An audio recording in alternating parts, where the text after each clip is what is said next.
Hey there, and welcome to HisTime365. I'm so glad you're here for day 21 of our 365-day journey through the Bible.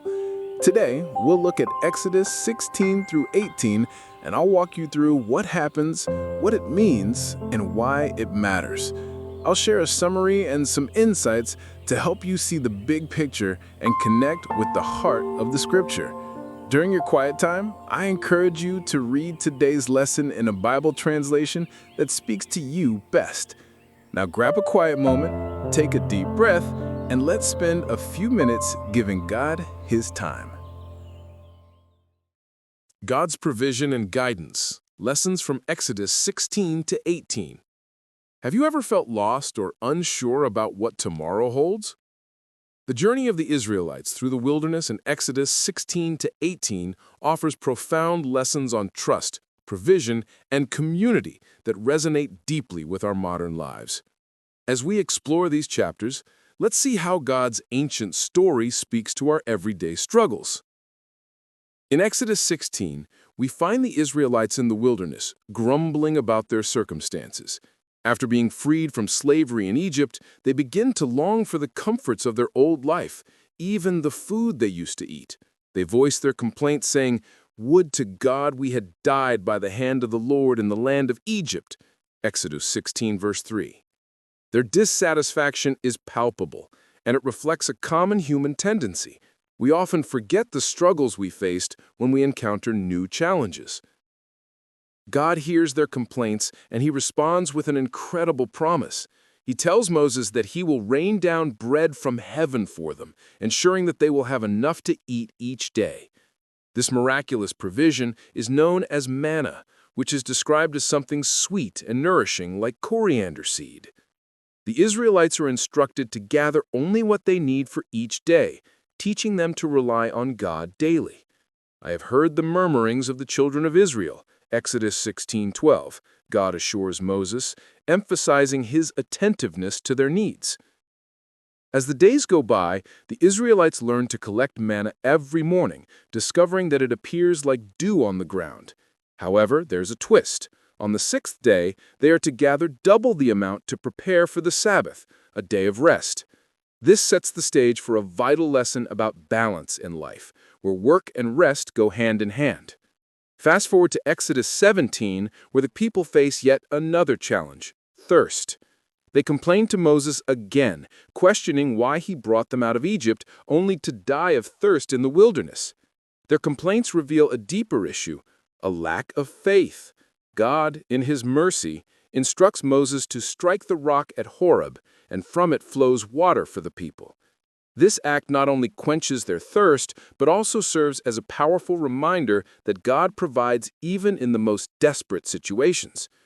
Is the Lord among us or not? They ask, reflecting a questioning spirit that many of us can relate to when faced with uncertainty. Next, the scene shifts to the battle against the Amalekites. Moses, with the help of Aaron and Hur, holds up his hands during the fight. As long as his hands remain raised, the Israelites prevail, but when he lowers them, they begin to lose. This beautiful image highlights the importance of support and community. Moses cannot do it alone. His friends provide the necessary support to keep his hands raised, and they ultimately win the battle. This reminds us of the value of teamwork and the strength found in unity. Finally, in Exodus 18, Moses' father-in-law, Jethro, visits and observes how Moses is overwhelmed by the demands of leading the people. Jethro offers wise counsel, suggesting Moses delegate responsibilities to capable leaders, allowing him to focus on the more significant issues at hand. This moment is critical. It teaches us the importance of boundaries and seeking help when needed. Even the greatest leaders need others to share the load. As we reflect on these chapters, we can draw modern parallels to our lives. For example, consider how we often struggle with work-life balance. Just like the Israelites learned to collect manna daily, we too must find a rhythm that allows us to work, rest, and recharge. In our families, we might feel the pressure of daily responsibilities, much like Moses did with his leadership challenges. Jethro's advice about delegation speaks to many parents today. Whether it's sharing household chores or responsibilities with children, we learn that teamwork makes life more manageable.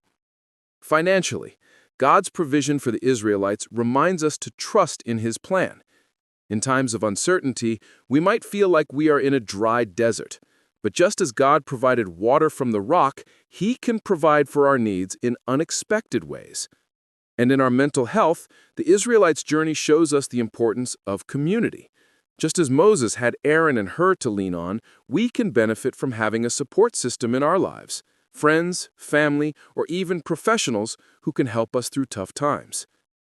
God's provision and guidance remind us that we can trust Him in every aspect of our lives, no matter how challenging the circumstances may be. How can we learn to rely on God's daily provision in our lives? In what ways can we support one another like Aaron and Hur supported Moses? What practices can we implement to find balance between work, rest, and community? Thanks so much for joining me today for HisTime365. Remember, today's reading is Exodus 16 through 18, so be sure to spend some time with those verses during your quiet time.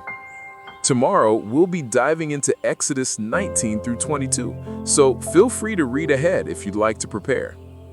If you enjoyed this time together, don't forget to like, subscribe, and tap the bell so that you never miss a day on this journey. I'll see you back right here tomorrow for day 22.